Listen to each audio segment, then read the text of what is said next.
Hiya, Huns. I am your hostess with the mostess on the ball, Terence Crystal, and welcome to another episode of the Triple Threat Podcast, where me and an extra special guest break down and review everything in the arts. Now, joining me today is the fabulous and amazing Beth Graham. Woo! Hello, hello. Hello, hello. How are you, my love? I am very wonderful. It's a pleasure to be here. In my deluxe studio. I just love what you've done with the place. Thank you so much. And a fun fact about me and Beth, we went to Mount View together, graduated 2021, and we did the MA in musical theater. Yes, we did. Yes. We did. Still recent grads. I'm holding on to that with like all of my life. Same. I'm like clinging to that. My fingernails are bleeding.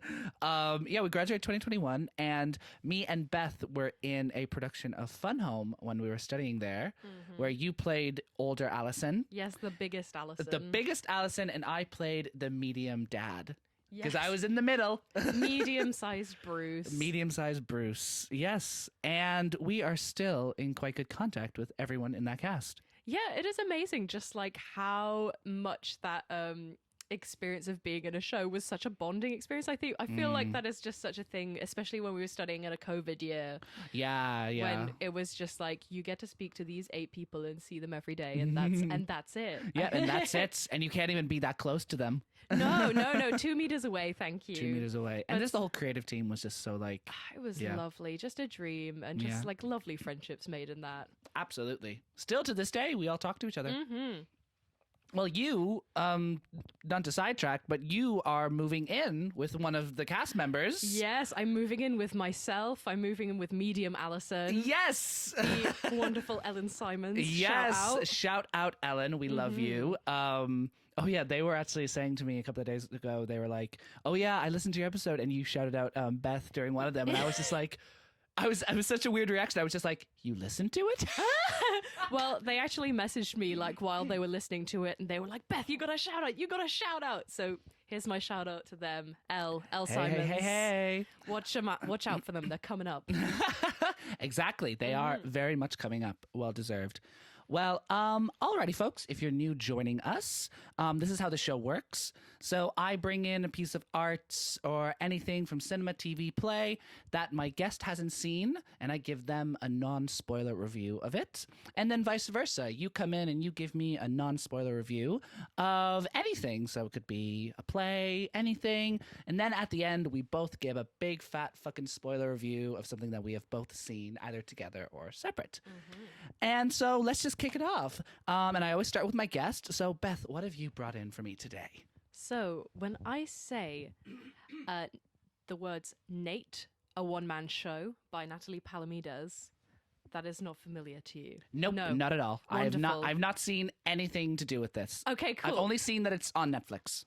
Okay, so a little background for it. Nate started out as a show created by a wonderful performer called Natalie Palamides. I think she's based in LA. And American. Oh, nice. And she is part of this kind of like new school of clowning. She's kind of like a comedy performer, but she's part of this new school of clowning led by a guy called Phil Burgers. Okay. Who is doing very, very interesting things. Because I think with especially like clowning, you think clowning and you think like... and like the makeup and the like physical. Like very old school. But this is like, it's kind of more like... confrontational, like in your face, like clowning, like really using it to question like big cultural ideas. And so when I try and describe Nate to people, I'm always stuck because it's like it is so much more than it says. But Nate is essentially a clown show about consent and masculinity. Oh. And this person, this comedian is a woman, a female presenting. Yes, so that is the thing. So when I was reading about it, it described it in a bunch of ways. Okay. Like they were like, is it a reviewers, or I should say, would describe it as a drag king show, as like a kind of like... Oh, okay. Yeah, it was like maybe a drag king show, maybe just like a clowning show, maybe this. I think I haven't found anything definite from what Natalie Palamides describes it as. But I'm going to say Nate is a persona that they developed. And Nate is just like, he's a guy's guy. And he's like kind of this mustachioed, like highly gendered, like tartan shirt wear, like combat like boot wearing, like just stereotype. Yes, he is a stereotype of masculinity and everything that kind of comes with it. And this show is used to investigate consent and kind of grey areas within that, and then it becomes kind of a thing with audience interaction as well. Okay, so because it's interesting because I think there is also another artist who because I think when I looked it up briefly, it said Netflix and then the stand-up comedian section. Yeah, which is so interesting. That's so interesting because there's another comedian and I can't remember their name. They have short hair. They're very feminist driven. Hannah Gadsby. Yes. Yeah. And they kind of do the same thing with their shows where it's not really stand-up.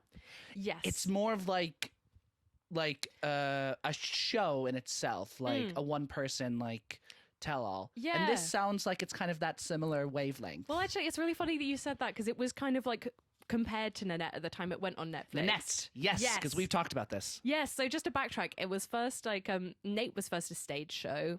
Yes. And okay. And it went to Edinburgh Fringe in 2018. Wow. And it was kind of the talk of the kind of festival. Yeah. I think it won a couple of comedy awards, and then it would perform off and on again. The first time I saw it was when I worked at Soho Theatre. It was at the Soho Theatre. Name drop. Ting-a-ling-a-ling. But Did you drop something? Oh, thank you. I'll just put that in my back pocket there. So when I worked at the Soho Theatre. Do you want to say it a third time? Charm? No, I'm joking.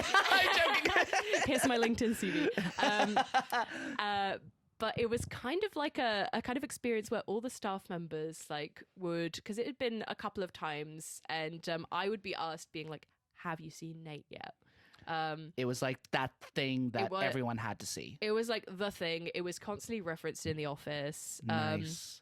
And then I got the opportunity to see it, and I think weirdly it was like a funders event. So I used to work in a fundraising.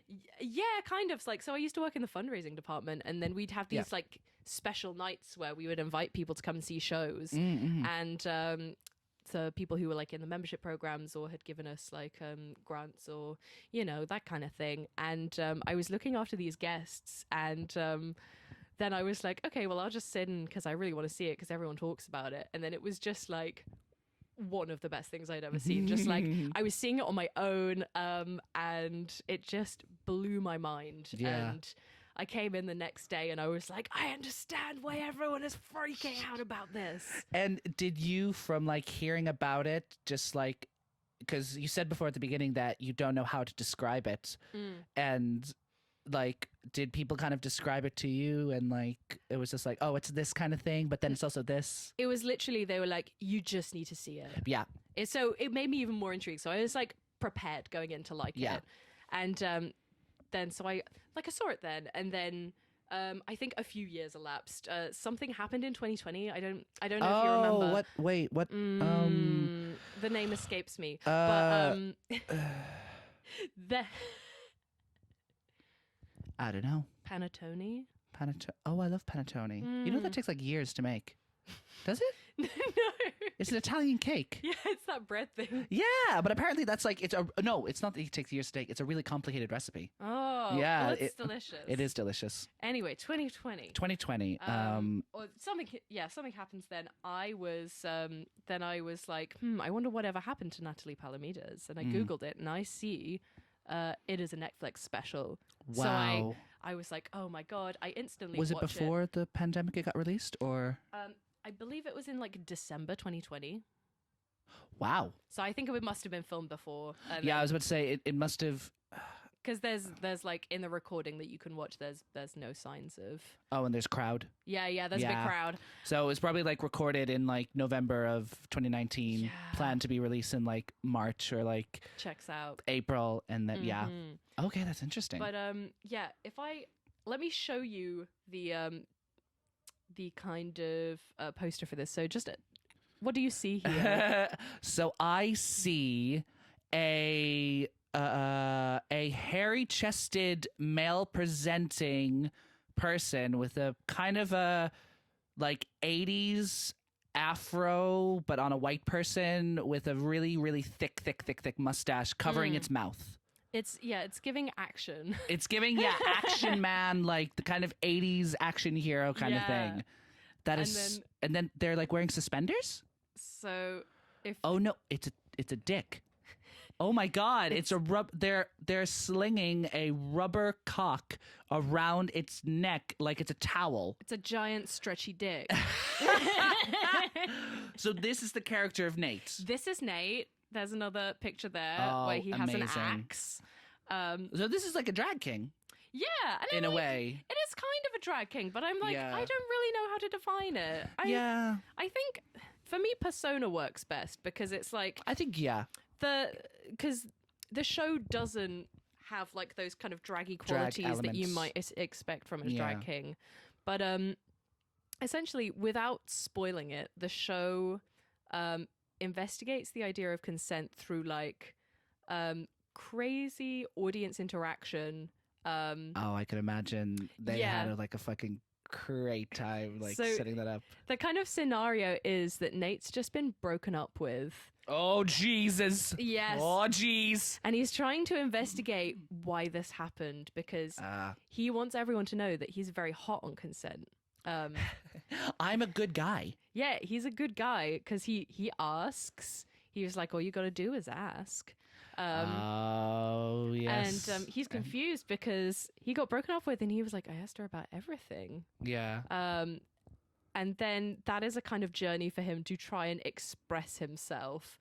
But he just doesn't know how. Yeah. And then it kind of transforms it takes it from an idea of like a one-man show to a kind of like weird staged, almost like panto-like saga where he you see him like go to his art class, you see him go on a date, which is his date is played by a shop mannequin. Also voiced by Natalie Palamides. But no, shop mannequin famously. Yeah, that might have been a point of inspiration for me. So when we were in Mount View, we had to do one-person shows for our creative projects, and I did mine on drag and some famous women. And Beth, you did yours on Little Women. The Littlest Women, The Littlest of Women. And you had a torsoed mannequin. I had a torsoed mannequin. Which was the star of the show. It was. And I think similarly, I was thinking about this earlier, I think purchasing shop mannequins is always a strange thing. Because there's nowhere to put it, so you have to walk with it. Yeah, but also where do you buy them? I remember I was talking to the person because I think they... when we did the run of Nate at Soho Theatre, Natalie Palamides for some reason couldn't take the mannequin across on the flight or whatever, or really. So we had to source a mannequin, and I remember talking to one of the comedy assistants at the time, and they were like, how do you do that? Well, apparently they bought a mannequin of this guy, and was it a sex thing? I don't know, but apparently this guy had given all of these mannequins different names, and I'm gonna say the mannequin that featured in Nate was maybe called Betty or something. Incredible. Betty Blue Eyes. We love it. Mm-hmm. And I apparently talked about her like he was a person. That sounds like Lars and the Real Girl. I don't know what that is. Oh, it's a Ryan Gosling film made in 2011 where he falls in love with a mannequin. Oh my God. And But yeah, No, and like similar story for me. Like I found my half mannequin on eBay for £25, which is a steal. That is a steal. If you're in the market for And that was it kind going to of be thing. like 50? What was the full body? So generally they're actually really expensive. So generally like a half torso is like 50. So You know what? I'm actually not surprised by that. yeah, when I saw this, I was like, I must have her. She will Yeah. be mine. So I think it was like in deep, like you remember like lockdown 3, like January 2021. Oh, jeez, fuck. I had arranged to meet a man called Jim in a car park in Tesco on the outskirts of London. That sounds like for the setup for a play. Yes, he only took cash, and he gave me her fuck. wrapped in a bin bag, and went, "She's not much of a talker," and then laughed and drove away. Ha ha ha ha! was like- Take money. Jesus Christ! I know. It's like, am I in danger? I don't know. But she's still with me. She's Good. I'm Yeah. actually really glad to hear that.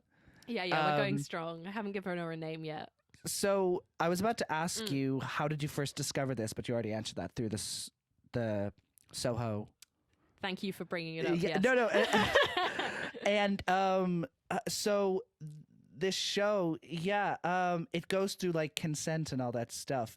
Is there any like, obviously it's very much like comedy, like laughing, but with Yes. the undertow of seriousness. Is there ever a part in the show where like it actually is quite like serious?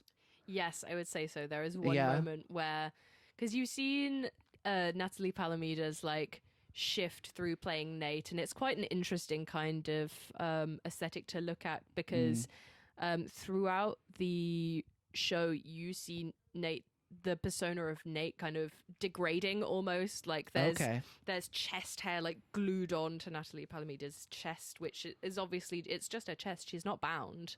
So and Are they naked? yeah, she is like naked underneath a jacket. Oh wow.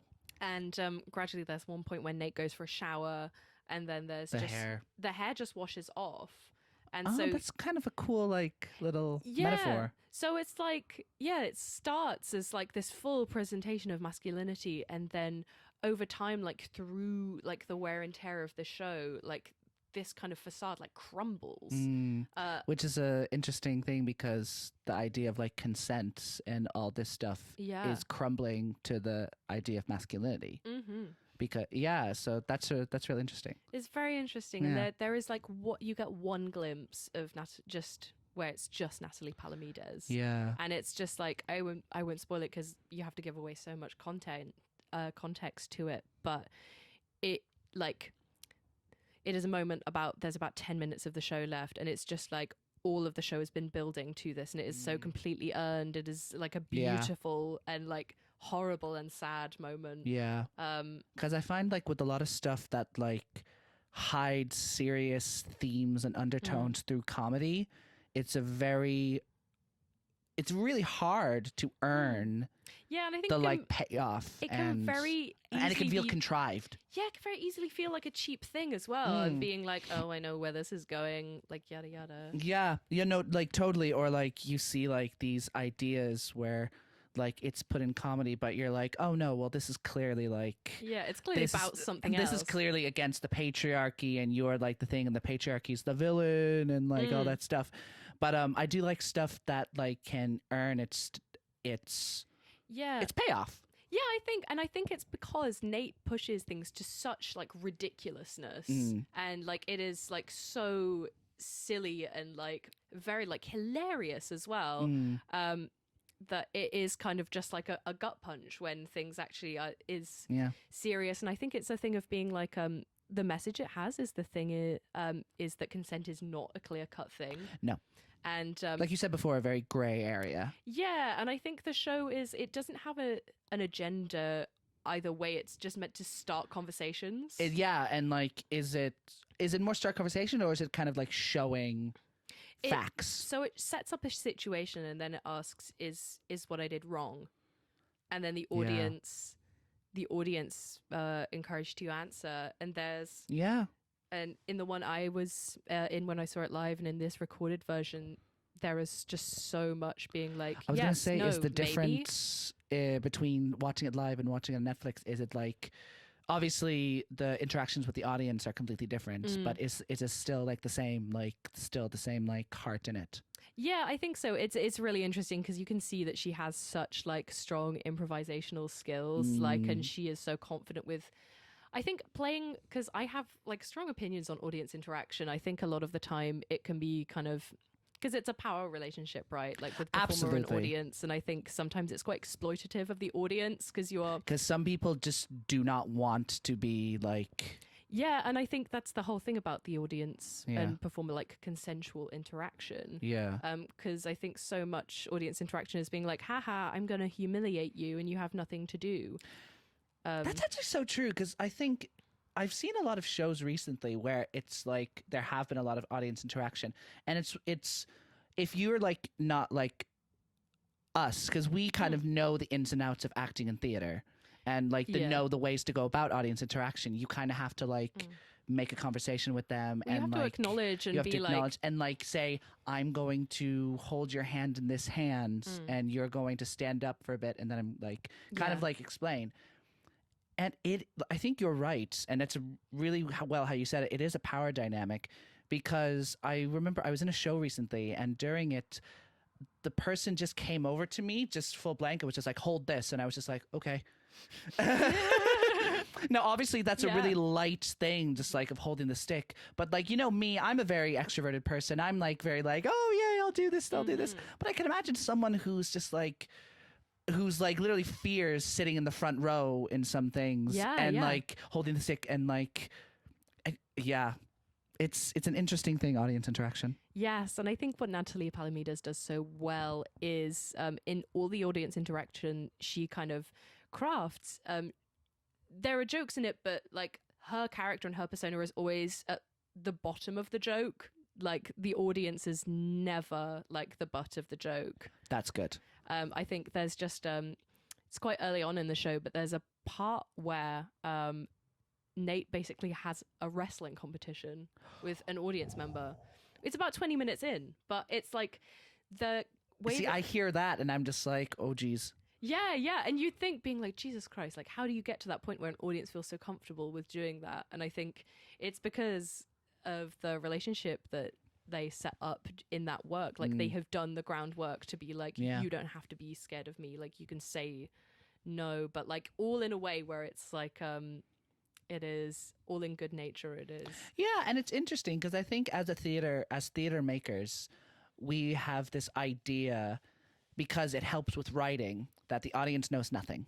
The audience are for lack of a better term, not like smart enough. They need like, well, I don't know. I think it's a thing, because I think sometimes people use that to such extremes that like they think their audience is stupid, and it really devalues and like makes less of their work. But then there are some times where they think, oh, the audience will get this, and we just don't get it at all. Yeah. I think it's a tough line to walk between like over explaining a point and then or making the audience feel cared for. Because if I watch something and it's totally inaccessible, I'm just like, well, I don't think you care about how I'm receiving this. And then the opposite end of that spectrum is just like, okay, you've literally explained this plot point 4 times. Like, can we move past it? Please, like, I get it. Can we move on? Or like when it's like a really like hammy visual metaphor or something. Yeah. And you're just like, the bird in the window means youth. Or the wall is blue because the person is sad. Oh, very good. Or just being like, there's a storm outside. And in this relationship, dun dun dun. Yes, I think sorry, I don't know why I'm going on this tangent, but I remember I was talking to someone, and we were talking about, and they were tutoring, and they were talking, and they were trying to help this kid understand the like metaphors in something. Oh, what does this person mean when they say this, and I was just like, sometimes I think that's a bit contrarian, because literally the author could write. He walked into a room and the wall was white, and people are like, it could mean this, and sometimes it could just be the wall was white. Yeah, like I think I had a similar experience recently where I directed something and it was a very like absurdist kind of like take on, we were just like, I don't know, something about like desire and like loneliness and like something about dystopia.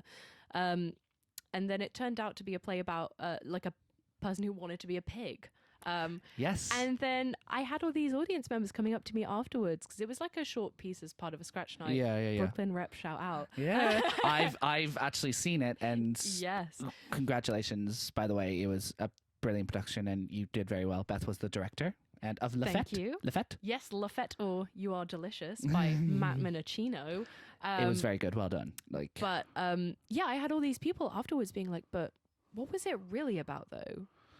I think I went up to you as well, and I was just like this, and you were just like, like people had all these takes, and I was just like, I don't know, like to me, it's just like it comes from a place of like loneliness and like queerness and wanting to fit in and wanting to be told that you're desired, and not receiving that. But like the people who were like, is it about this? Is it about this? Like I had a few people being like, is it about sex work? And I was like, oh, that's really clever.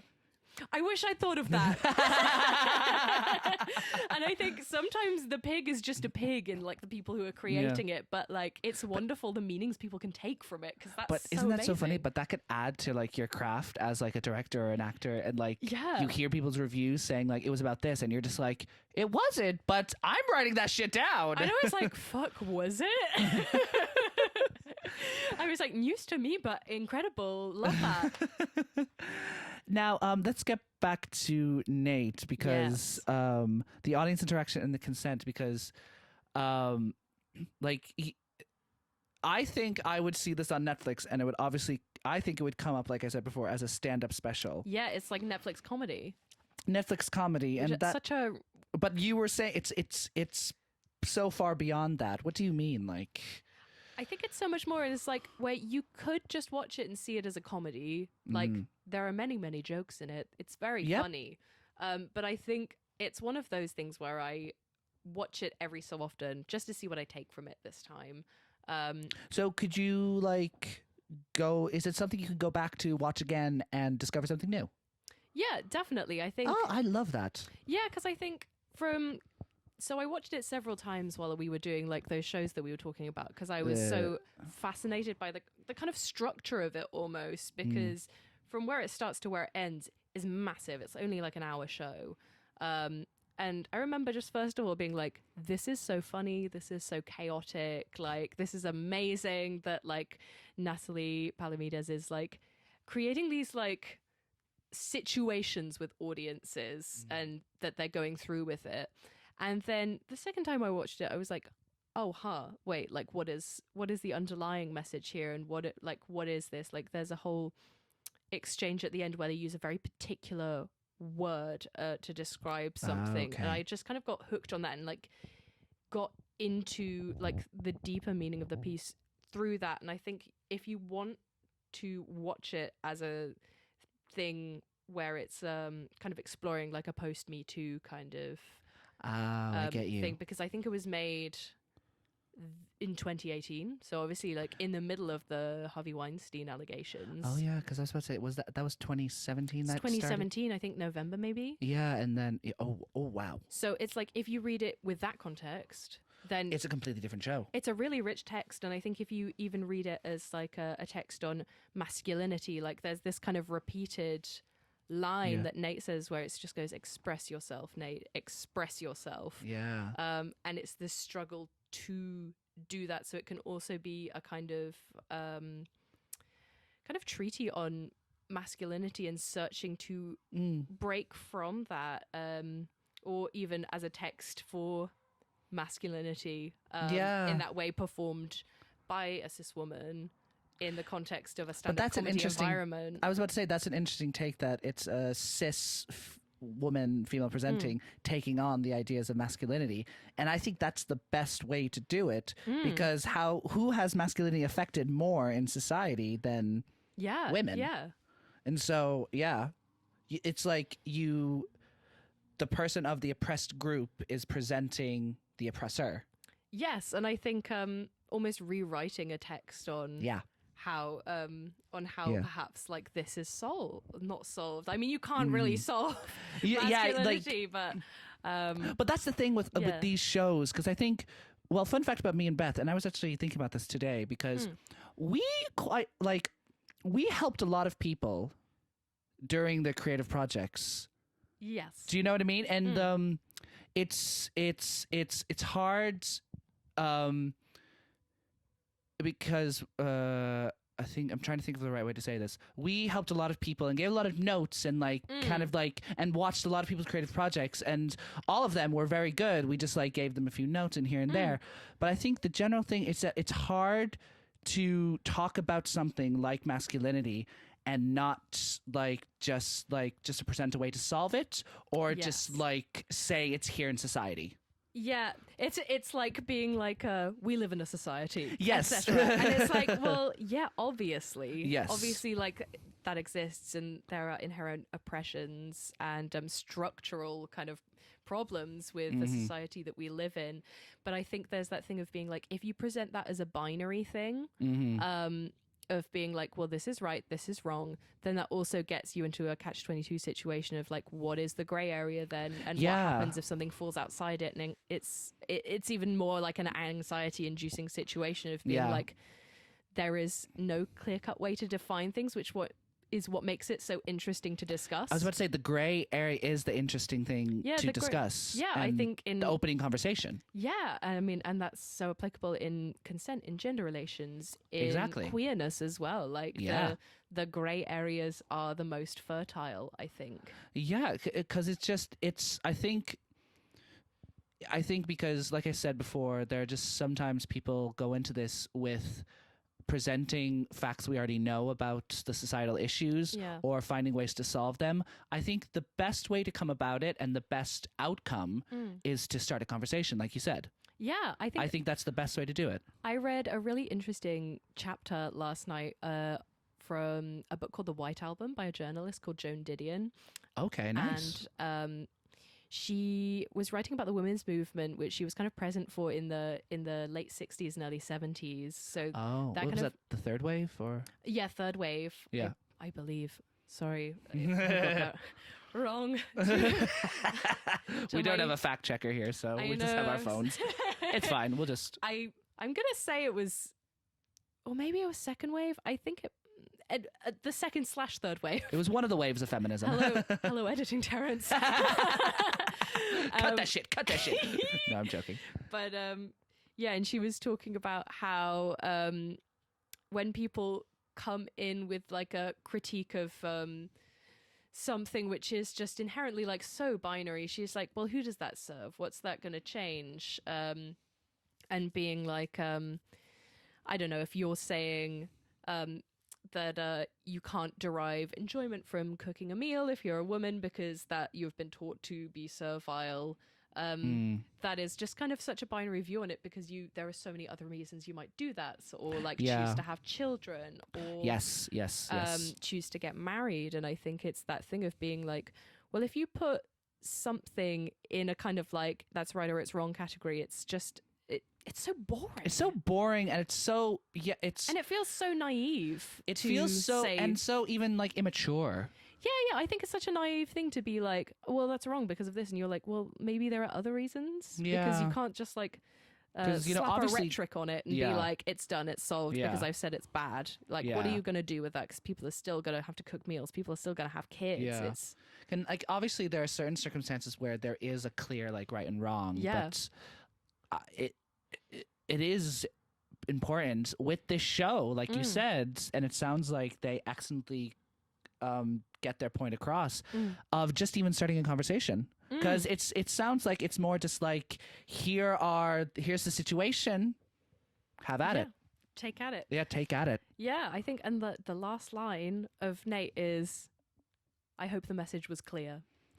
which is so funny. That is because such a good line. It's not. It's just so unclear, and you're just like, incredible. Yes. Yeah. And people, really gives you the freedom to just be like, well, I guess whatever I took away from this. Well, actually, I was going to say something earlier because you said that this character Nate is so like absurd and silly. And we were watching a lot of South Park recently. And obviously a lot of the characters and situations that are so absurdist and so ridiculous. There are some things in our society and situational things where it's actually kind of relevant. Yeah, and I think with absurdity can come great profoundness. Yeah. And I think sometimes the ends justify the means in like going to a very, very absurd place, because that is something. Because I think even this character Nate, like there could be someone out in this world who is like a carbon copy of. I've met Nate. Like I have met Nate. I think we've all met Nates. Yes, we have. And now I'm gonna ask you. What would you rate what would you say your experience watching this was? Like, even though actually you did see it in a theater kind of crowd. I did. What was your experience watching it in the crowd and then on Netflix? And then what would you give a rating out of it? Like out of 10? Oh, I would say the theater, like I left feeling like so buzzed, like charged. Really? And for you, it seems like it's one of those shows that inspired you to create. Yes, I was like, I want to make work that does that. Exactly. Yeah. And you know what? That is probably one of the best things work can do. So I would say 10, 11, 12 out of 10. I was saying before that all the things I've said on the show and reviewed, we've just given like 8s and 9s and 10s and like all that stuff. And Annie was like, you should bring in something you hate. God. Yeah. And I was just like, I don't know. I find so hard to critique something because I'm so like my people pleasing skill is like. Maybe that should be just like a holiday special where it's just like. It's like a birthday special. We bring in 3 things that we fucking hated. And you're like, this is a me problem, but I'm gonna make it an everyone problem just for this episode. So yeah, a 10 out of 10. A 10 out of 10 for live. Alrighty. I would say like an 8.5 for the Netflix special, because I'm like, liveness the live of it. recording. Also, I know there's stuff they've cut out because like really. Well, yeah, because there's. Well, I there's imagine just the some Netflix audience. executives were just like, okay, you can do this. No. This. Because I imagine, There's some like audience interaction bits as well, because I know they like to keep Netflix specials to about an hour. Yeah. It's and about, I think Nate was maybe like 1:15. So I'm like, I remember stuff happening where I was like, oh, but I like that bit. But I feel like Netflix can be good. Sometimes they cut out shit. I feel like the best studio to like really let you have full creative control is Amazon. Oh, that's interesting. Because a lot of projects that are based on other materials like The Boys and Invincible, have you ever heard of those? No, I've not heard of those. Well, The Boys is like, it's a comic book based on the idea, what if superheroes were actually in real life? And what would they be like? And they're corrupt fuckers, like, literally, like, they're horrible celebrities. And they pull no punches. Like, it's the most grotesque, like, look on the world's like, and corporations in general. And like Netflix were just like, you have full free reign. Like you can literally do anything. And some scenes in that are just into it. Yeah. And then Invincible, like they really kept close to the source material, which is also a graphic novel. And they were just like, okay, do exactly what you need to do. I feel like Amazon are like, I want more dramatizations of graphic novels as well. Just such we have like Walking beautiful. Dead, Invincible. But I was about to be like, but where are the queer ones? And I was like, Heartstopper, obviously. Well, Heartstopper, and there's a show called Hilda on Netflix. Oh. That's a graphic novel. Now, I'm not sure if it's queer, but it's queer coded. Yes. But, yes, Heartstopper. Yeah, actually, famously, it's right over there. Oh, hey, Heartstopper. Yeah. Please release news about Heartstopper Season 2 soon. I can't deal. Alice, I am talking to you. Alice, if you're listening, give us a sign. I love them. They're so cool. Anyway, thank you so much for that review. That was really good. Thank you so much, You Nate. gonna go watch it? I'm going to watch it tonight because I am actually so Excellent excited. news. Yes, I'm really excited. Now, I am going to give you my review now. I'm ready. I'm And ready and it waiting. is a play. It is a play called Love Play by Moira Buffini. Right, so I've heard of Moira Buffini, but I I don't was know. about I to couldn't say- tell you why. Who is Moira Buffini? Love Play, Moira. I am just up on my fact checking. Moira Buffini. Let me see if I can just actually look up who Moira is. Well, Love Play is a dramatic comedy. It's actually quite a short play, and the general. It's about love. And how it I know, shocker. But it's like set in this one temple from like the ancient times. This one like old castle building, and it stays there, and it goes through the passes of time. Like it then goes to the Roman area, then it goes to like the Industrial Revolution, and then it goes like that, and it's different scenes of different characters. Oh, so it's one of those where it's a set location, but it skips through time. Exactly. And every scene deals with an aspect of love.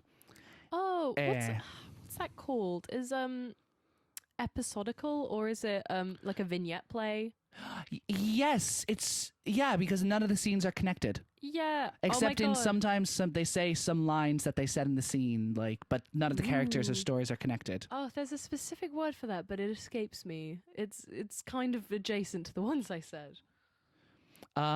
This is Moira Buffini. Oh, hey, Moira. I'll click on her Wikipedia.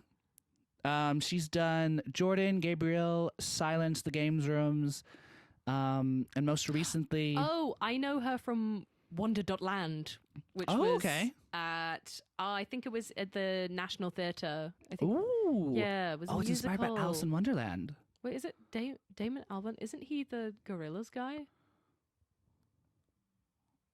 Oh, Blur. And He's a musical contributor of the virtual. Oh, does that mean he writes some of the music? I guess so, yeah. Yeah. But so I discovered this play because I did it when I was in second year in uni. Oh. We did it as like our play. Well, we didn't really do it. We did like a rehearsed reading of it. Yes. And I loved it so much. Though looking back at it, it dealt with a lot of heavy themes that 18 or 19-year-old me, I wasn't really taught properly you don't into suck it. it up, I think. But it wasn't really talked about properly. I'll describe. Well, I mean, it's hard. It's hard to spoil it because what every kind scene of- is different. But there's one scene that I was in and this is a trigger warning because it's quite intense. It's about these 3 Roman soldiers that are raping a woman, and they're taking turns. And they discuss all that stuff, and one of them is really religious, and he's a bit creeped out that they're having sex in a temple because they think the old building is a temple. And that's the scene I was in, and it deals love in a different way, and it goes up to the present day, but the present day in which it's 2002. Oh, Yeah, interesting. so it has a chat room kind of website thing where you come and you meet people and I think it's called hearts.com or something. Oh my God. I'm kind of obsessed with I don't know, things set in periods that I remember growing up in, seeing them as period pieces now. Almost I remember when Lady Bird came out a few years ago, and it's set, 2017. Yeah, and it was set in early 2000s, late 90s. Yes. And I was like, oh my God, I remember all of these things, but it's interesting seeing It's seeing it in 2017, oh, that's so old. yeah, seeing it historicized almost. Yeah, that's so interesting.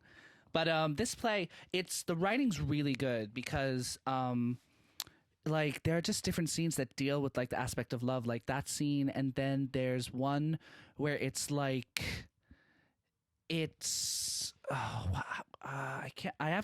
actually gonna pull up the play because I want to describe exactly where the decades are. Yes. No, but I think it's interesting what you're saying about being when you read it 18, 19, and you just don't feel equipped to deal with things. And I think that's such a thing, especially in our education system. Just we're not taught those skills or to equip, or maybe it's different now, but I know I definitely wasn't. I mean, I know for a fact that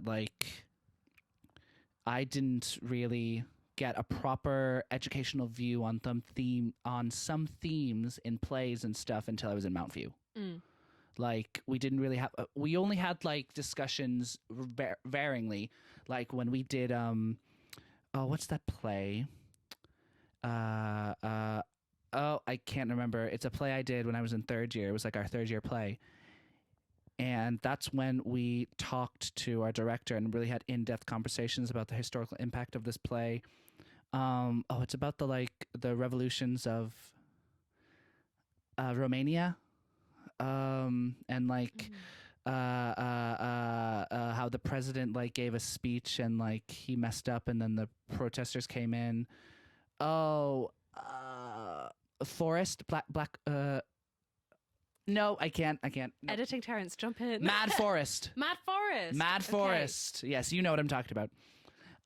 And wait, I'm just gonna go back. Renaissance. Yeah, so it goes through different things. It goes through like the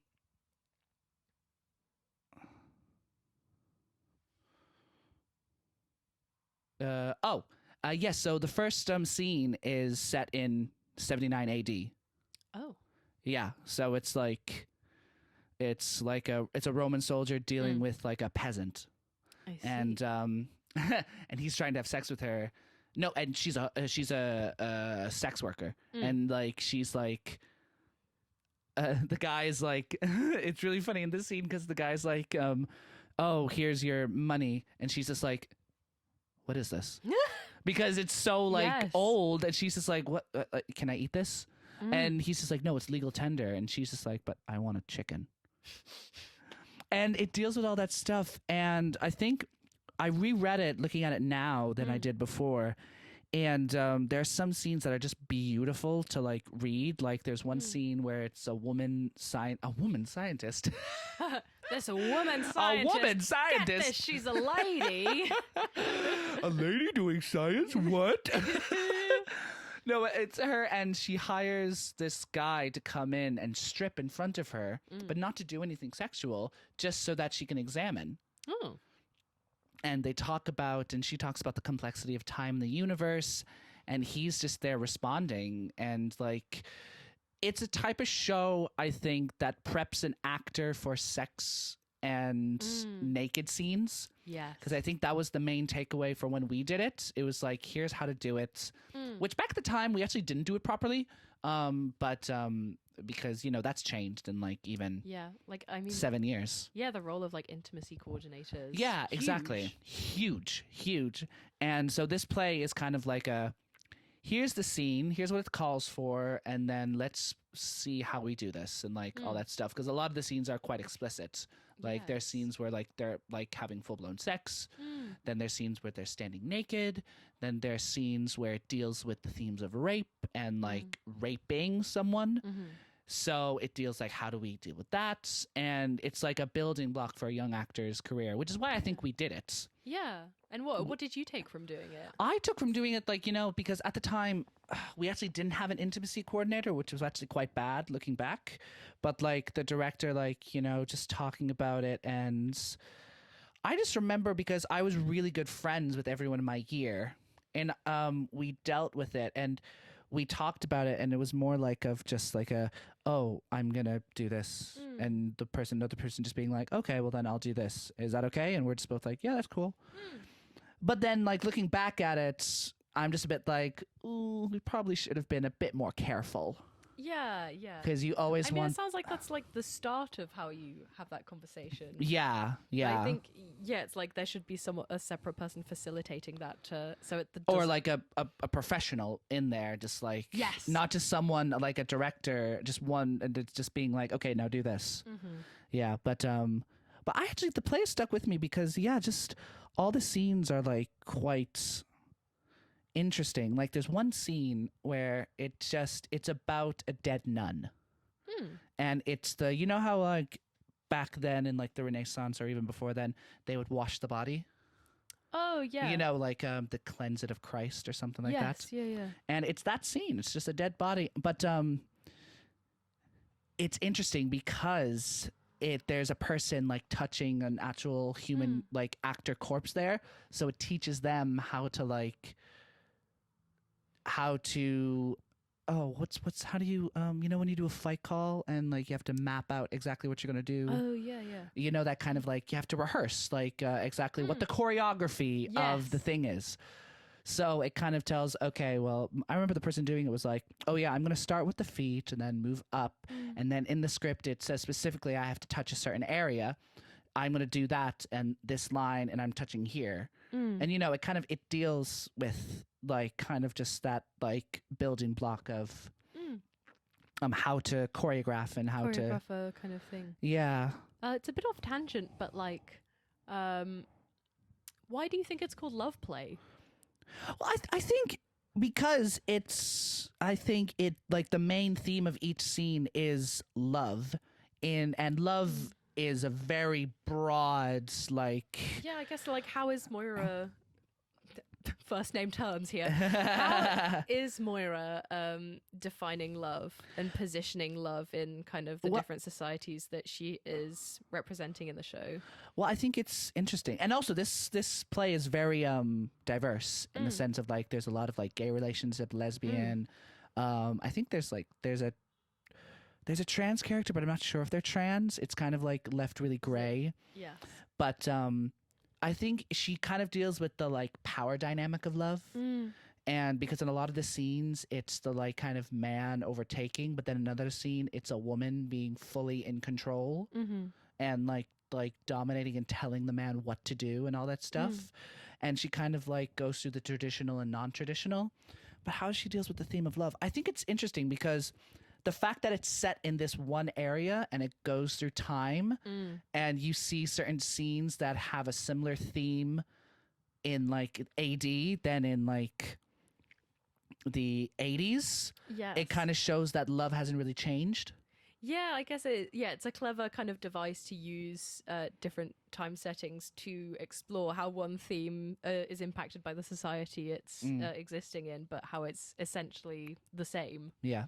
And it's funny, I'll just say like what the first thing at the beginning of the play says. It says, the action takes place on a small square of land which moves through time from the past to the present. The title of each scene should be shown. And each title is like the classic age, the Renaissance age. But it's interesting in some of the stage direction how like one scene will be like, oh, this person takes off their shirt and drops it. And then the next scene is a guy getting into that shirt and like, so it's kind of interesting in that way. But yeah, love. Yeah, love. I think it would be interesting if she were to come back to this and do like a couple more scenes from like the end of the noughties into the tens and then into like the now. Because how does she speak about like the quote unquote present day? Because I'm intrigued to hear about like the internet era and how she writes about what we think about now as like an early era of the internet. I'll say just the title and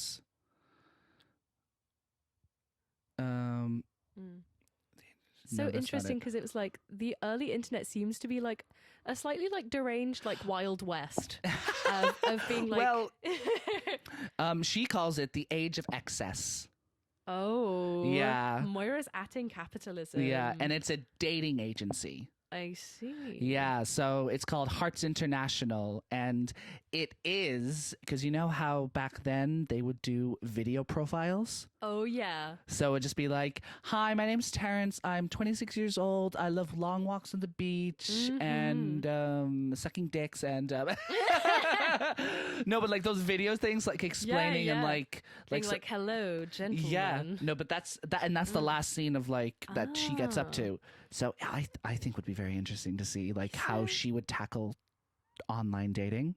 Literally, because like we think of those kind of like video things and they're almost just like cliche now, and you're just like, they're very cliche. Well, they're kind of coming back with the voice memo thing in Hinge. God. Yeah, when I saw that, also there's like a video section now, I think. Please don't tell. Is there actually? Well, it's been a few months since I was on it, but but I think that was maybe a thing when it was coming in, and I was like, what in the 90s internet is this?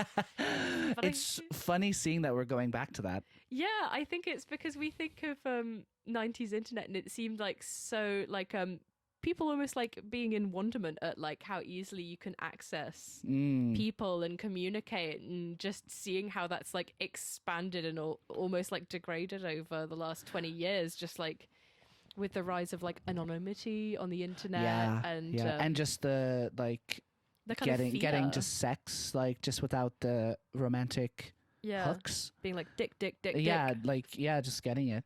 I think it does dwell on the idea of like this, like you can just reach out to anybody, and because in the age of excess scene, like it is like a couple meeting each other for the first time, and they have never met each other. This is the first time they're physically seeing each other, and they're just like, "Hi, hello." The writing in it is very good because there's a lot of scenes where what's the thing where like there's a line and then there's a slash in it. Oh, And then the next yeah, like line the crossover. There are a lot of like crossovers in this play, and I really love a crossover because hearing it's like really interesting to hear. It feels so satisfying. But Yes. in that way of being like, hey, it's like people talking. Yeah, it's like oh, this is a normal conversation. Yeah, because I'm even just aware, like wearing these headphones now, just like how much like our conversation overlaps just kind of naturally. Yep. I mean, it might be the neurodivergent urge to, To interrupt. to speak thought immediately. must talk right now. But Or I else- must let them finish. Or else thought will go, but I need to keep thought and pretend I listen. I pretend I listen. I pretend I listen to be polite. And then I say Eye contact. Eye contact. Eye contact. I am just a regular guy having a normal conversation with a friend. I actually think it's interesting because I was really close with all of my year in Ireland, and I would really love to do this play now with all of them again, Yes. with the added element of like we're all now working professionally, and just to see how we would deal with it, and like how we would like come for it, and like all that stuff, and like you could famously just do this play with 6 actors. Only 6? Yeah, just 6, and like just swap out like every time, because like the most there are in one scene I think is like 5. Oh, yeah. Yeah, so and and I really I think the whole time thing is the thing I find most interesting, because it goes through one era where it's like basically Shakespearean, and Does the writing reflect that? absolutely. Oh, cool. Yeah, and like it's like all poetic and like kind of like Moira's like flexing here, like her Yeah. writing skills. and it's really interesting to watch because it's interesting because they're doing a Shakespeare play and they're performing the Shakespeare. Well, it's not a Shakespeare play. It's like in the light of Shakespeare. And then all of a sudden they stop rehearsing and they're just like, what? And like, what you mean? So it's quite interesting seeing that. But yeah, I really like this play. It's a really short read. There's only like 9 scenes. And each one is like about 5 pages. Maybe. Yeah, when you did it, how long was it? When we did it, we had to cut a few scenes because I think it was like maybe a 45-minute or maybe an hour. Okay. Because some scenes are like quite longer than others, and some scenes are like literally a page. And I find that interesting because much like poetry, like there's obviously some poems that are like pages and 10 pages long, and then some poems are just like 2 lines. I'm obsessed with like A scene. the short scene. Yeah, I'm obsessed with the short scene too because it's just 1 page. There's this like there's this play by Mike Bartlett called Contractions, which is excellent. It's about like workplace dynamics, but there is just 1 scene, and the whole scene is like this person comes into the office where the play is set all the way through, throws up, and then leaves, and that's the scene. And I'm very, very here for it. I love the kind of like I love just like stuff where it's just stage directions. I love watching people do stuff on stage. That's happened in have you read the play Growth? Oh, the one where the guy gets the tumor on his. Yes, yeah. I've read most of it, I think. Yeah, there's a scene in that where he just comes into a scene and just then leaves. I think so. Nice. It's like a really short scene. Yeah, I just remembered that just from reading it in Mount View. But yeah, no, this play. I'm trying to think of like, because obviously I can't spoil it because it's so funny because the last 2 times I've been recording this, my thing was talking about albums. Oh. And I feel like with albums, you're kind of it's more leeway Isabel Lucy, like there's no big spoilers. because I can't play the music without being copyrighted. Yeah, and I can just say the lyrics, but like you can say the lyrics without the music, and that doesn't really spoil it. But no, I think this like, and it shows how love is portrayed in each of these different time eras. Like the Age of Renaissance, which is the Shakespeare one, is very poetic and very melodramatic. Yes. And then the love of the Roman age is very visceral and horrible because it's these Roman soldiers raping a villager. It's interesting as well that there is like a scene of rape and sexual assault in a thing called love play because it's like that's not an act of love, that's an act of violence. And no, absolutely, and how like that is kind of like coded as love sometimes. Yeah, because and interestingly, in the scene where like that horrible act happens, these men view it as an act of like release for them, and it's like it's interesting to watch, but at the same time, like the way they end it is quite horrible. It's quite horrifying. I won't say it. I'll let you read it and come into it. But but to them, this is the only love that they'll get, because only air quotes love that or love making, I should probably say, that they get because of the time they live in and they're soldiers. And I'm just getting like, you know, when you get like when you talk about something that you did a while back and you just like while you're talking about, get little flashes of like little memories. I'm getting little memories of, I remember the girl who played that in this scene, the horrible scene, and she did such an excellent job of it. Her name is Isabella. Shout out Isabella. She did an excellent job, and she was just such a sport and like such a. But yeah, looking back at it, I wish we kind of had more discussions about it instead of just going straight into it. Yeah, being like, this is the scene. This is the scene, and you know, because who was I saying about? I was talking about something with someone, and someone was asking me, could you do something that involved like a horrible act, like you saying horrible obscenities that were like either racist or like misogynistic? And would you be able to do it? And I said, I think if I was part of a project that would just be like, okay, go do it, instead of like sitting down and spending the time to digress and explain the history of this. Like here's all the facts about it, like what they did in Mount View with Cabaret. Yeah, I think it's like, it's one of those things where it's like, I think if it's warranted and we have totally unpacked like why this is happening and the context for this happening and why we need to do it now, then I'd be open to it. If it's just like, can you just do this horrible thing, like go forth, then I'm like giving you like a big sus. Like, it is a big sus. Big sus. I have a joke with someone where it's like, I'm giving you a sus token because you, sir, have acted very sketchy. Yeah, sketchy. And I'm like, that's a couple of sus tokens right there. Yeah. Where I'm like, I don't know, it's the sound of red flags flapping in the wind. Yeah, well, it's like the famous thing of like people questioning, do we need this nude scene? Do we need this sex scene? Like, what's the point of it?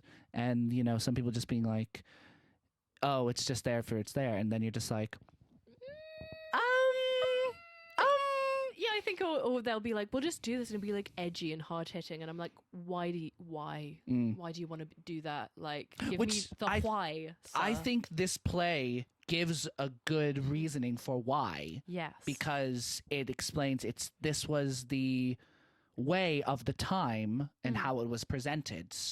And you don't want to scapegoat around it. And it deals with the themes of the play, and yeah, just as long as the discussion is there of like doing the obscene acts, then, and as long as I'm discussing with the other person who I'm doing it with, then I'm cool with it. And I'm more not just cool with it. I'm like, I'm okay. I feel comfortable, which is the most important thing. And I think that this play really helps actors get to that comfortable place of doing, because, you know, a career of actors, it's not that it's expected, but you will deal with work that has this stuff in it. Mm-hmm. And it's important to have those conversations. Yes, I think so. I think that I hope that is something that's coming more into the conscience of like the general industry now as well.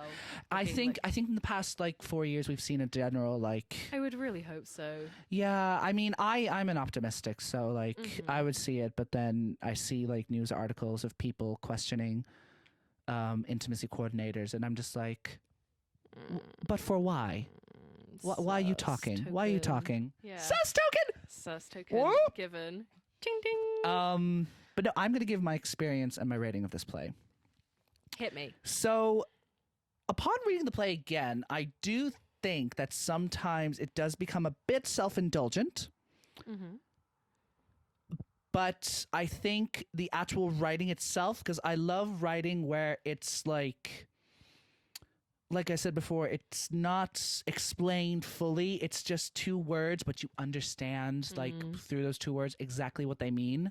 And that happens a lot in this play. So I think I would give it like a 7.5 Okay, out of 10. Yeah, 7.5.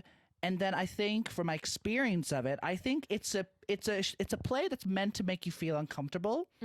And you know, I appreciate the sentiment of what it's doing, and then there's some scenes where you're reading and you're just like, oh, that's actually quite beautiful. But yeah, so it's a sense of like that weird unease, like you're like you're watching a horrible scene, but then you're watching a scene of like a nice like relationship. It's supposed to like, I feel like it's supposed to make you feel this way. Yeah, it sounds kind of like almost emotional whiplash with the kind of like things that it covers. Yeah, it is kind of emotional whiplash. And not in a bad way either. Not in a bad way. That's like a dramatic effect to kind of like... And then there are scenes that are like really funny. Like that first scene when they're fighting about the chicken is hysterical. And then it just kind of, it goes really funny, and then it literally goes like way down. I think it's the old 1-2 of like starting strong and making everyone feel comfortable and being like, oh, ka-chow! well, here we go. Here's the dark shit. Ka-chow, trauma. Ka-chow, Lightning McQueen. Oh, well, yeah, that's my review of Love Play by Moira Buffini. Yeah, I would recommend it. It's on Drama Online. I will give it a read. Do actually let me know what you think of it, because I think you would really like it. And now we are now going to give our big fat fucking spoiler review of Cabaret. Mesdames and messieurs, ladies and gentlemen. Oh my God. Here we go. Here we go. Now, first off, we saw this together. Yes. And actually, I have to say before I get into it, I have to do a special shout out to Aoife McNamara and Owen Gleason, because originally I was supposed to go with them to the thing. We're talking about Cabaret 2021. Right? 2021, January, Ed Redmayne, Jessica Buckley. Yes. Yes. I was supposed to go with them, but it was during the kind of upsurge of Omicron. Never forget. And God bless them. They're both actors as well, and they both have people who are really like at risk of COVID. So ultimately they decided for their own benefits that it would be better if they didn't come over to London, because London was like a hive at that point. Yes. And they were just like, Terence, you can keep the tickets. Here's the thing. You get first choice who you want to pick, and then just have them pay us. And I was just like, thank you so much. So big shout out to Aoife and Owen. I love you guys so much. Thank you so much, because they got the tickets for me. Yes. And that's the reason. You. And I gave the tickets to Beth and to our other friend Joe Pieri. Shout out Joe Pieri. Yes, who I will be publicly shaming in the discussion of us seeing this play. Oh no! I was thinking in my head, I was just like, is Beth gonna? Do I do it? Do I do it? Do I do it? Do I do it? I'm going to pull up I don't know what to pull up whenever. Yeah, because we saw it like mid-January 2022. No, 21. No, 2022. 2022. Because I think it ran from like late 2021. Yes. With that cast, and is still running now. Now, if you don't know, that Cabaret is a musical from the 1940s? No, 60s. 60s, yes. By Kander and Ebb. Famously, the first person to play the role of Sally Bowles is Miss Judi Dench. That's in the UK. Yeah. Oh, yes, in the UK, of course. Shout out Judy. Shout out Judy. But it was it has quite a history, right? Because it's based on a play called I Am a Camera, and then it's based on the novel The Berlin Berlin Diaries or something by Christopher Isherwood, famous queer writer. Mm-hmm. So it's got a lot of history, and like I believe the Berlin. Oh my god, it's gonna be so. I'm gonna keep saying the Berlin Diaries, but I think I'm wrong.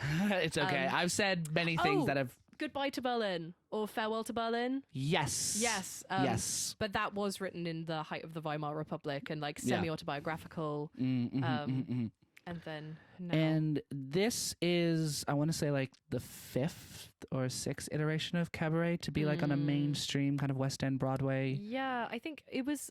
I like. In the West End especially, like, I don't think we'd had a cabaret for many, many years. There was, I think before then, there was a tour. Yes, and it had Will Young in it. Yes, yes, because shout out to Sophie. Sophie got to see it in the Board Gosh, and they loved it, and actually said Will Young was really freaking good. Go on, Will Young. Go on, Will Young. But this production was directed by Rebecca Frecknell. I'm such a fan of hers. She's incredible. I'm so excited to see how she does Streetcar. Yes. And if there's any similarities. Yeah, I think because she has this very particular style where it's like beautiful, beautiful lighting. And like, also animalistic. Yes. Yeah, like it's a very like her, I would describe her directing as like visceral but very soft as well in her approach. Yeah. I've seen her version of Summer and Smoke by Tennessee Williams in the Almeida. At the Almeida, and also sexy production. So sexy. And then Three Sisters as well. She directed also at the Almeida. Yes. Similarly sexy. And also is she a resident director of the Almeida? I don't know, but I think, you know, she's good friends with them. Yeah, I was about to say. But also, funnily enough, the guy who plays Herr Schultz in Cabaret, in the version that we saw, was in Three Sisters. So I think it's like... Wow. Yeah, she has a collection of actors that she likes to work with, like Patsy Farron, who was in Summer and Smoke, is now in Streetcar. Wow. Oh, yeah, Patsy, yes. Yeah, so I think she has like a kind of group of actors that she loves working with, and I would... love to be one, Rebecca. Oh my God. Please shout out. Please, Rebecca, if you're here. If you are listening to this wildly popular podcast. But we saw it. Obviously, we were fans of Cabaret before that. It's one of my favorite musicals. It's my favorite musical of all time. I think it is it is what musical theater should be. Yeah, I feel like it's excellent. It's poignant. It's beautiful. It's funny. It's like it's effervescent. It's just like it's just everything it could be. I think interesting as well because it's so malleable to the times as well because it's like it is a historical period piece, but the meanings that you can take in it and impose on it is so flexible. So flexible. And I think this production is very flexible with it. So we saw the original West End production, 2021 production, with Eddie Redmayne and Jessie Buckley. And how did you find, like, did you just like, we're just like everyone else and you just heard, oh, Eddie Redmayne going to be in West End revival of... Yeah, and I was like, it was one of those things where I was like, Eddie Redmayne, how do I feel about him? I don't know. To be honest, was kind of the same. I was a bit like, Eddie Redmayne, interesting. But with Jessie Buckley, I did not know much of her work. I didn't know much about her. I knew that she was meant to be like 10 out of 10. Great. Yeah, because Irish actor. Woo. Woo. Yeah. And I knew her because she was in one of my favorite TV shows, Chernobyl. Oh. Have you seen Chernobyl? No, I have not. Yep. She plays like one of the lead females in it, and she's absolutely excellent. And she was also in the BBC competition series. Is it the Nancy one? I'd Do Anything. Yep. I think she got... Did she win or get second place? I don't think she won. I think she did get second place. Yeah. I did watch that though, and I did love it. Yeah. She was on that. So we already knew if she could do that, you could do anything. She can do anything for you. I heard that, yeah. But yeah, it was like, I heard that it was going to be a thing, and I was like, And this was huge news because like a revival of Cabaret hadn't been done, like you said, in years. I was more excited for the revival of Cabaret. Eddie Redmayne was not going to be the thing pulling me in. Yes, it was more Cabaret, the actual show. Yeah, and then I heard about the ticket prices, and I was just like, I'll never see it. But then I was lucky to nab. And in fairness, I think my friend Aoife got a really good price for it. It was like, I think it was a very good price. It was like £60, I think. Yeah, I think I paid 50 or 60, and we had really good seats. It was excellent, like back of the dress circle. And you could see everything. Beautiful. My parents are seeing it this weekend with Amy Lou Woods, and I got them stall tickets. Oh. Yeah, so they're gonna really enjoy it. But what was I about to say? I think because so much of it was, I think, hush hush.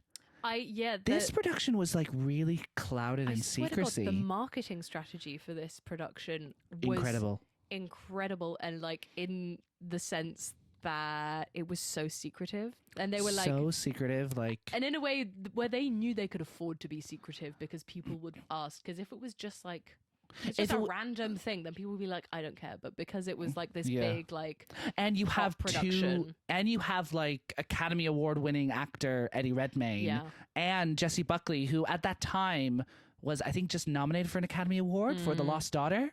Mm-hmm. So I think she was like not up on the rise, but like she had really like made a name for herself. She was the moment. So I think like people are just like, what are people gonna do? We don't have any photos, like. Yeah, and I think especially because the publicity, like the promo photos, did not have Jessie Buckley or Eddie Redmayne. No, in it had the ensemble. Yeah, it was like ensemble, like cameos, and I think it's still that, and like it's still that. Like there's no. You are right. There are no pictures of the leads for any of the promotional material. And it's just like that really clear logo of the eye. Yeah. Which is just like, it's so like simple but so clever. Yeah, the eye. Yeah. Yeah, just being like this kind of like cabaret, like seedy kind of nightlife vibe, and then you can read all of the things into it that are being watched and perceiving and seeing can bring. Oh yeah, I'm just thinking about that now. The whole eye thing of like you're being like, watched all the time, like especially at the time is of it like surveillance? Is it like or is it your eyes being opened? Yeah. I don't know. And it's like, because I remember like thinking, I think I talked to you or Joe about this. I was just like, I just hope they do something, because I feel like with one of these old musicals, and Cabaret is an old musical. Yeah. That. Was it post Golden Age? Yeah, it's right post Golden. That like weird era where it's like all like Broadway showed to like Candor and Ebb, like. Yeah, where it's like there's somehow like simultaneously like Hair and then like, all of these, like Chicago happening at the same time. Yeah, literally. Like Godspell. But I think I was like, so I think for this show and for all old shows, you have to either completely go back to the original skeleton of how it was, or completely remake it. Yeah, being like, if you're going to do Cabaret, you have to have a reason to do Cabaret. Yes. You've got to bring something fresh to it. You've got to bring, and like, it's the sense with even with all these other old musicals, like Oklahoma, like, you have to bring something new to it. I think it brings so much baggage with it as well. Like with even like the Cabaret film, like when I think Cabaret, I think like Liza. Yeah, you think like, and you famously think of the discrepancies between the film and the stage version. Famously, like, because Liza Minnelli cannot and still cannot do a English accent, and that's why she's American in the movie. Oh, Liza. Yeah, and they switched it and made the other guy British. Yeah, and he's also called like Brian for some reason. Yeah, it's like Cliff. To me, sounds more American than Cliff does. That's like true. Brian. And then there's that whole other thing about like that kind of like throuple situation happening with Max, that rich guy Max in the film, which just is never a thing. It's like mentioned once and then kind of just like yeah, I don't even know if Max is in this stage show. He is, but he's only in like 2 scenes. Oh yeah, and there's that guy who like wants to be like a gigolo as well. Oh yeah. Yeah, just like I'd be very interested to hear like why they made a choice to make the story so like vastly like different to the stage show. Yeah. Well, I think they mentioned it in Fosse Verdon, the TV show with Sam Rockwell and Michelle Williams. Yes. Yeah, because I think I watched it, but I haven't finished it.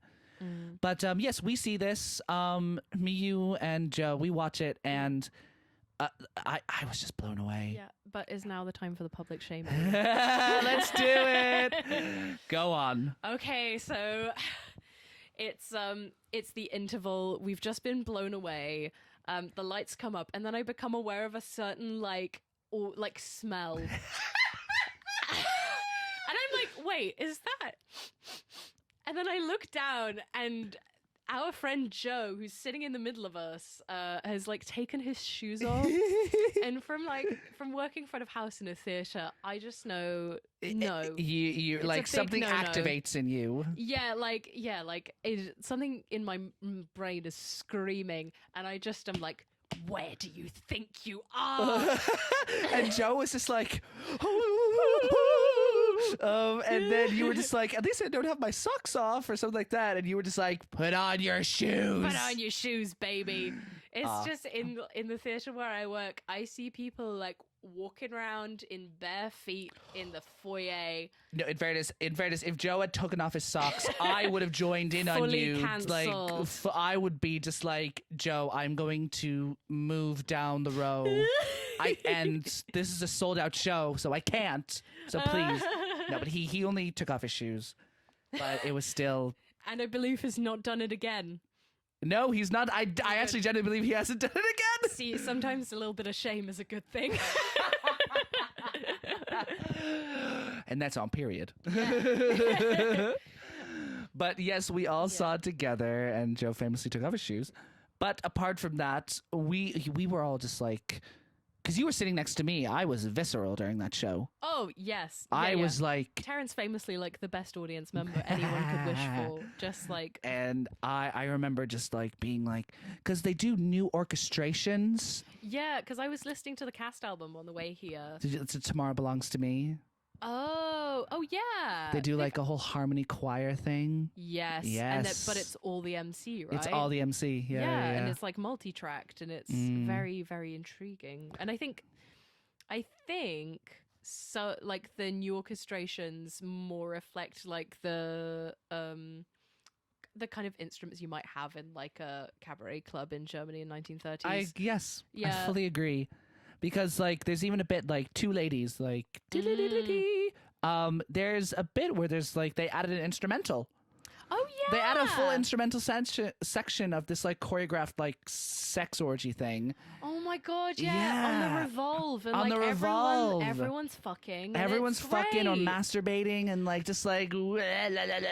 You know what I forgot? Because I saw it another time as well, but I forgot there's just this one guy who's wearing almost fishing waders, and he has a big mustache and a cap, and I think he's called Herman, and he just has a broom.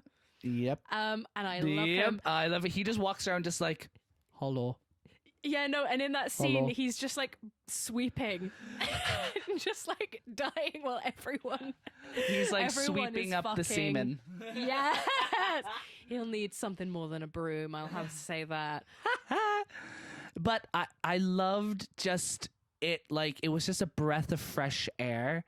And to have, it's a very diverse cast in the gender spectrum. Yes, yeah, and I love that. And I think personally, as someone who's in musical theatre and who doesn't necessarily present as girly girl, yeah, it was amazing to see West End ensembles and be being so inclusive. Yeah, and being oh, that person looks like me. Yeah, absolutely.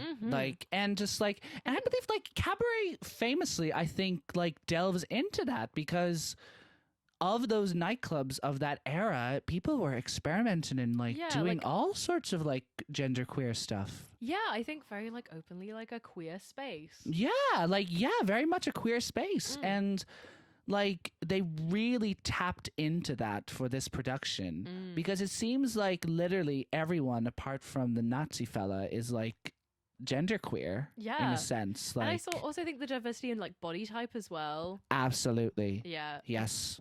And just, very lovely and refreshing to see. Very lovely and refreshing to see. And it's and also what they did with, because I feel this actually, they did the right thing with Herr Schultz and Fräulein Schneider. like such a like a cute, amazing couple, but they gave them sex lives as well. Yeah. Oh my God, they did, They didn't did because it's kind of a joke. Yeah, being like, that, haha, like- these old people. No, but like the specific scene yeah. where like the hook the prostitute, I don't know.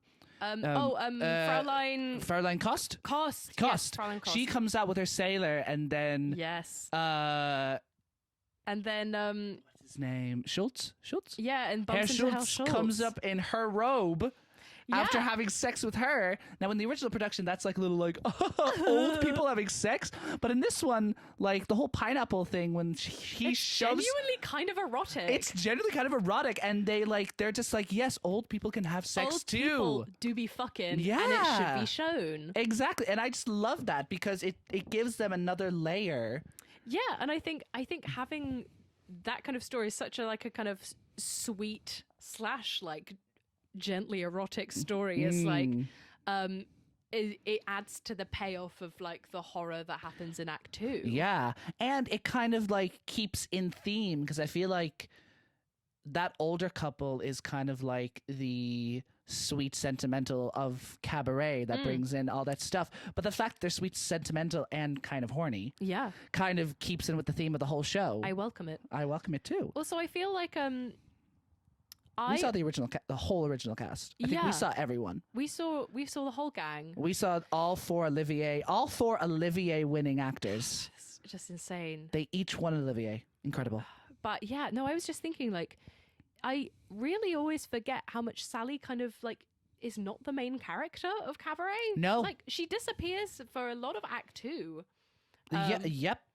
And I think just because like we think of again like Liza Minnelli, she's the leading lady. She's the lead. She wants all the solos and like and Yeah. rightly so. She's earned And, it. But yeah, and like Sally does get solos, but there's so much more going on in Cabaret. It's such Yeah. like a beautiful some would say thing. the MC is the lead.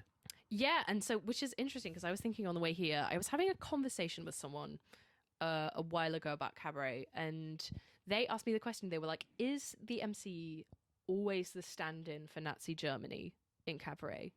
And Stand-in for Nazi Germany. yeah, because I was like, I think in this production, the MC is the stand-in for Nazi Germany because like we'll talk about it later, but like the costuming, Oh is- yeah, he does conform at the end. it's with crazy, the- and it's with almost with the Suits. brown suits. Yeah. But I think it starts in this like crazy like genderqueer like fucked Woo! thing, and then he is literal death in Act 1 / Act 2. Like remember, like he's dressed as a skeleton. Yeah, and he's Yeah. like conducting with Yeah, the like literally, like, finger things. Yeah, with the fucking spiky fingers. Yeah. Like he is the harbinger of death. Yeah. And then in the end, he is, because he loses his red wig, he is fully Aryan in a suit, Wow. which is, I think, Oh yeah. incredibly clever. Oh yeah, and even like the scene where Cliff and the MC are talking, Yeah. and like it's supposed to be just a jaunty little "you did not find our country beautiful," but no, in the scene, like he's like grabbing him physically. It's like "you did not find our country," like Yeah. very like angry, like Yeah, and he's like, the MC is like a dangerous kind of. the MC, because if even in the scene where the brick gets thrown at the window in Herr Schultz's fruit shop, it's the MC who does It's it. the MC who does it. He's like a volatile presence. Yeah, But then I was thinking, because this person was like, is the MC always that stand-in? Hmm. And I go, well, no, because in the Alan Cumming version, the MC is the stand-in for the Jewish population. Yes, because Because famously At in the end, he's Alan, revealed in the striped costume. yeah, Which I think is just like so, says something about the text that you can literally like, you could flip it. you can You use could the MC completely flip it, and it and it still would works work. because the text is so good. and that is such a good point. Yeah, it's like it's kind of like Hadestown. The Fates, are they the villain? Like, they make bad shit happen. They also make They good make shit happen. Yeah. I think maybe they're kind of morally neutral, but Maybe they're morally neutral and they're like we didn't make you do anything. We just said this. Yeah, no, literally. Yeah. Like, and I think because even famously, like the song I Don't Care Much, a lot of people have like, talked about how, like I've talked with people like in class and all that stuff about what is the objective of the song, and it's really hard to pinpoint. But I Yeah. think honestly, it's to just be like to Sally Bowles, I don't give a fuck what you do. It doesn't matter to me. Do whatever you want. Yes. Like literally, I don't care much, but it's I don't care. You're gonna come back to me anyway. Yeah. That kind of like power like thing, like yeah. And I think what I also loved about this production is the fact that it's obviously cabaret with each of the songs is like in the film, every time a song is sung, it's like set in the cabaret. Yes. Like the same with Chicago. Like every time they sing a song, it's a cabaret act.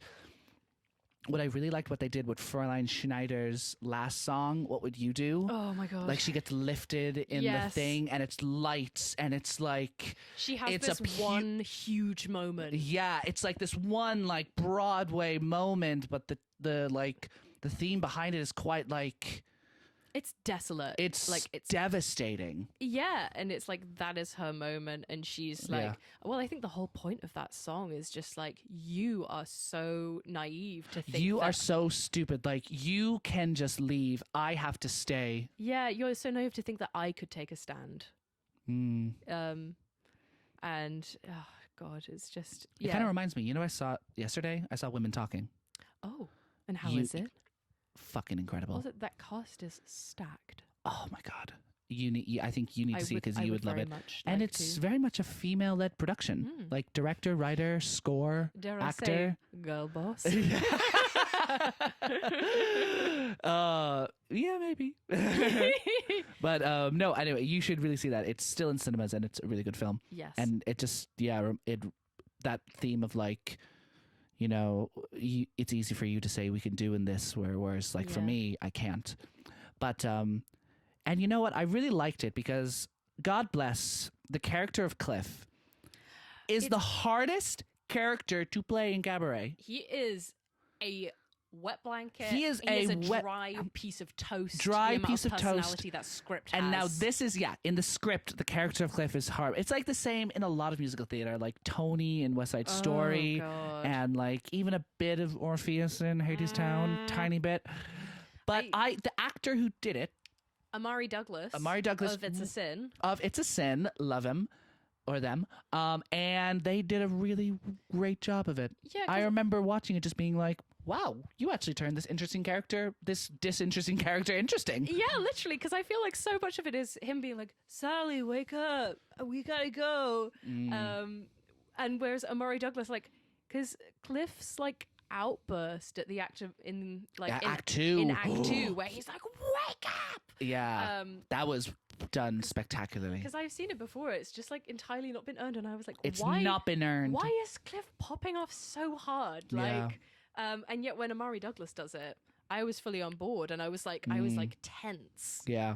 And I think let's talk about, because this production, obviously Jessie Buckley and Eddie Redmayne were not going to do the whole run, and they're still not doing it now. They've changed it multiple times ever since. They've had Fraffy and Amy Lennox.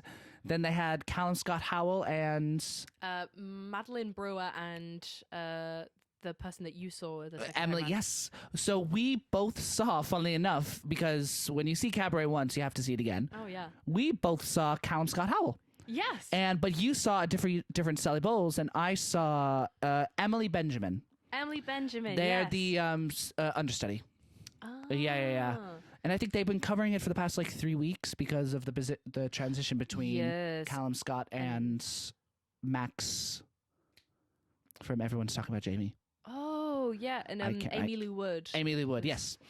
No, literally, Cabaret, I saw it with my parents the second time. It was the only musical they've ever wanted to see. Yeah. My parents famously do not like musicals. Oh. And when they were like, we want to see Cabaret, and I was like, guys, are you sure though? Because you don't like musicals. And they just responded being like, but it's Cabaret. And I was like, how would you know? Did they like it? They loved it. Good. And we both saw, because we obviously, well, to just say, like, obviously Jessie Buckley and Eddie Redmayne were spectacular. We didn't even talk about them. I think Eddie Redmayne truly gave like I think a full physical and vocal performance that is I think a career highlight for him. it was grotesque in like the best way. I think I said this to you at the time, but I was like, I'm so used to seeing him in period dramas where he's so stiff. I didn't realize he could be so physical in his performances. And then Jessie Buckley has such a good way of containing and pointing like rage. Yeah, and also her vocal choices are stunning. Like the way that she uses different vocal tones to color things, especially like the kind of I think in maybe this time especially, like I lost it because she sang everything with straight tone. No, that was Cabaret. Oh! That was Cabaret, and she sang the first 2 minutes of the song straight tone. Yeah, fully straight tone, no fully vib. straight tone, no vibrato. Like, what good is sitting alone in your room? And I'm like, yes, that is a woman on the verge of a nervous breakdown, which is exactly what that song should be doing at the show. I remember when, and even obviously, I think this is choreographed for all the Sally Bowles, but like the stop by when they like lift up their hands and do this like choreographed movements. So second time I saw it, I realized those are all like mimicries of the MC's choreography. Shut up. Yeah, it's her imitating it, which is and then she's conforming to which is going to my point on costumes. So clever because she starts full facade in the Don't Tell Mama. Oh, the doll face, with the doll baby face, like she's just and with the wig, and then she very rapidly loses the wig, and then kind of gradually loses the makeup until she's like in her underwear and just like natural hair, and then with the wig cap. With the wig cap, and then at the end she has absolutely no makeup on. In that kind of like color. Yeah, in that brown suit, and I think Cliff even says, I think at one point, being like, if you don't take a stand with me, you stand with them. And he's like, wake up, Sally. And so at the end, she really is like conforming. Yeah, like she is unwittingly chosen a side by not choosing. Yeah, absolutely. And you can see that in like the physicalness of the like the true physicality of it. Yeah, and the volatility.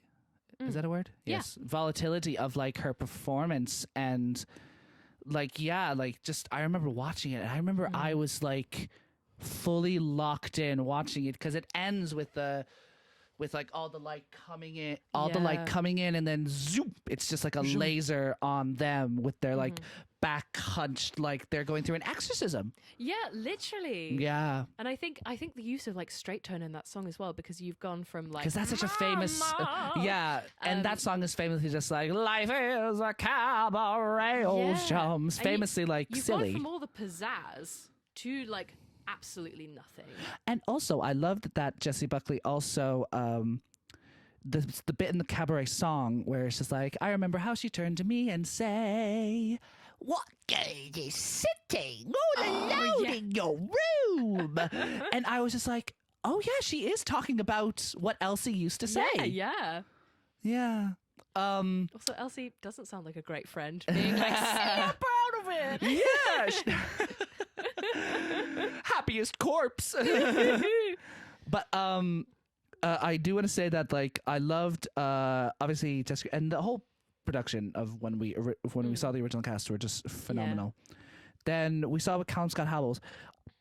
I liked that he took like the spine of what's supposed to be the MC and just made it his own. Yeah. Because like I think he was even more physical than Mr. Redmayne. I think he brought like this kind of like erotic undertone that Eddie Redmayne did not bring. Yeah. Because I think, and I remember talking to Becca Murphy, shout out. They saw Fraffy. Yes. And apparently he was more singy. That's interesting. Yeah, he would more like sing the song, like all that stuff. And I was just like, oh, that is interesting. Yeah, because Colin Scott Howell's not someone you would associate with musical theatre. No, not at all. Or even Amy Lou Wood, who's going to do it now. Yeah. Like, I didn't even know she could sing. Yeah, and I think this is the thing, being like Sally Bowles doesn't actually really need to sing that well. No, that's famously character. That's in Yeah. the character, and that's why it's so devastating that she chooses this career, because she actually can't do it. Sally. Oh, Sally. But I think let's talk about we saw that, and then the Sally I saw Emily Benjamin. I saw Madeline Brewer. Yeah, how was Madeline Brewer? I think it was one of those things where I'm like, look, I preferred Jessie Buckley, but only because I was comparing Madeline Brewer to Jessie Buckley. Yeah. I think Madeline Brewer was very, very strong, and just like, I remember her physicality being just incredible. Yeah, and that's me with Emily Benjamin. I remember, like, obviously the same thing as you. Like, I've seen Jessie Buckley, and Jessie Buckley is an incredible, and not to like compare because I don't like comparing, but I think Emily really held her own and was really able to like stand on that stage and deliver. Yes. Yeah. And just honestly, we can talk about this whole episode about cabaret. Yeah. Like, also, I'm just remembering. So before they announced Fra Fee, yeah, I had so many conspiracy theories about who the next MC would be, and I'm kind of devastated they didn't come to fruition. You told me, but tell me again. So Tick Tick Boom had just come out. I was convinced Andrew Garfield. I remember you telling me this, and I was just like, that would be such perfect. I think I know a few people who work at Cabaret, and they were obviously like hearing like bits and bobs. Yeah. And they were like, Andrew Garfield, maybe? And they were like, or what I'd heard is that it was an even bigger star than Eddie Redmayne, the next MC. Oh. And so I was like, well, who's bigger than Eddie Redmayne? And I was like, Andrew Garfield himself. Did not happen, did not come to fruition, although I would love to see it. Like, it's been extended, like, to what, this time next year? Oh my God. Well, Andrew, come on. Come on, you have time. Come on. I also heard Harry Styles was in the running. I heard that too. Yeah, I heard he came in for something, and I was like, I know Harry is trying to get into an acting career, but please. Well, I remember talking to Cormac. Did you see My Gentleman, My Policeman? I only saw Don't Worry, Darling of Harry Styles' film career so far. My Policeman, not that bad. Yeah, it looks pretty good. It's actually, the character suits him more than Don't Worry, Darling. So, but imagine him as the MC. Ooh. It would definitely change the vibe. And I think they would have to like really work with him. Like he would have to like commit his all to this because I think Cabaret has the bragging rights to say it's one of the best well-made productions on the West End now at the moment. Oh, absolutely. Especially with a lot of things closing as well. Yeah, a lot of things closing, and then a lot of things there that are still been going. But I think Cabaret, every time someone comes out of it, they just say it's absolutely incredible, the talent there. And so if Mr. Styles was to come in, they would have to work on him because they would have to keep that quality still there. Jesus, yeah. Also, I think it's this is a tangent as well, but I think it's worth talking about the actual experience of seeing that show as well. Like, let's round this off by giving our ranking. First, let's give our ranking just to get that over with. So I give 10 out of 10. 10 out of 10. 10 out of 10. It is one of the best experiences, that with Hadestown, I have ever seen in my entire 26 years living. Oh, 10s across the board. 10s across the board. It has no business being as good as it is. No. And I know if I go again, I will have as good, even better time. Yep. It is such a richly directed production. Absolutely. The talent on stage is incredible. And from every aspect, from the direction, the art direction, the production, the sets, to the people working backstage, the stage managers, everything about it is just flawless. Gold. Absolutely. Now, let's talk about the experience. The experience. Oh, but is this a spoil? No, fuck it. I don't care. So yeah, we walk in and we're a bit late. Yes. But we still catch like 10 minutes of the pre-show. There is a cast just for the pre-show. Yeah, and I think even going through like the chainmail like entrance, like you and don't taking go in the the front. shots.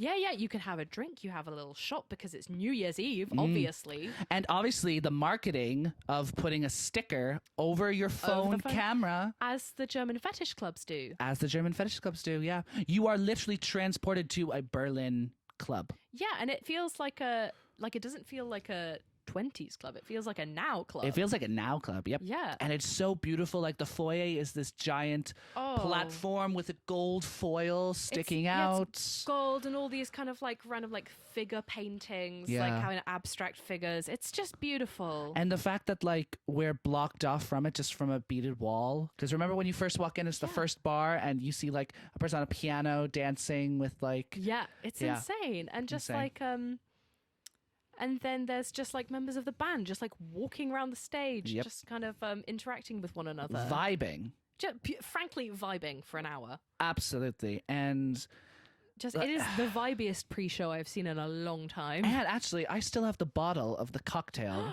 Oh, it's so pretty. From it. Yeah, it's in my drawer right there. I would grab it right now, but I'm not going to. But yeah, just the experience of walking in. And the fact that it's so secretive that you can't take any photos inside, because obviously famously people take photos inside the foyer. They record the bows, like all that stuff, and so you kind of like seen what the show is like through your phone and on Twitter. But this one, you only get what they want to give you. Yeah, which is I respect it. I respect it too. Yeah, I think, experience was, it was just such an incredible experience that like it really took the time to actually like, it wasn't just like come into this theater and watch a show. It was like come into the world. Well, I think as well, it's like cabaret at the Kit Kat Club. Yeah. Like it's not at the... It's not cabaret at the Sondheim Theater. It's the Playhouse. The Playhouse, yeah, it's not the Playhouse Theater. It's the cabaret Kit Kat at the Club. Kit Kat Club. You're going to the Kit Kat Club. You're going to the Kit Kat Club. And actually, I'm going to try and see Cabaret when I'm in Paris. Oh. Yeah, because there's a production there. I did not know that. Yeah. And they're even more inclusive. Like, I think the role of the MC is played by a non-binary, like, plus-size... Incredible. Yeah, performer, which is incredible to see and hear. I'm just like... Yeah, so experience, what would you give it? Oh, it was euphoric. A euphoric... It was like, numbers, and it was like, it transcends numbers. It was like, and honestly, like, it's not in a bad way, but it was so overstimulating that like it kind of made sense with the show. The show is superiorly overstimulating and like, and not in a bad way, in a very good way, like, and just, yeah, and even the fact that you can look downstairs and you see the cabaret tables with the phone and the lamp. Oh yeah, in the stalls. Oh, just that extra added like attention to detail. Yes, it is just so wonderfully crafted. Yes. As is the show, as is everything there. As is everything there. Like, okay. No numbers, just big round of applause for big Cabaret round of applause. At the Kit Kat Club. Cabaret at the Kit Kat Club. One of the best things we've ever seen. Period. Well, you know, I think that's a good point to wrap up because we are like an hour and 45. I like this episode. This was a good episode. This was a very good episode. Well, yeah, we'll fix it in post. We'll fix it in post for the length. I really don't. Like, I edit out stuff that people ask me to do. Like, I probably will edit this out. Oh yeah. But no, I because my editing skills are not that great. Well, but thank you so much for joining us, Beth. Is there anything you would like to promote or plug in this? Like anything you are doing at the moment or that you'd like to promote? Well, thank you so much for having me. I would love to promote myself. Okay, spotlight pit, come on. Yeah, I'm on Instagram. I'll add that all in the description. It will be in the link in description. But I am a performer and theatre maker, and I hopefully have a few exciting bits and bobs coming up. So stay tuned. Yes. Well, thank you so much, Beth, for joining us. It was such a pleasure having you. I absolutely loved it. And thank you all for listening. I'll be posting this episode on YouTube and on Spotify. So make sure you are subscribed to either my YouTube channel or just on Spotify. And and I will see you next week with another episode of the Triple Threat Podcast. Thank you all very much. See you next week. Bye-bye. Bye. Bye.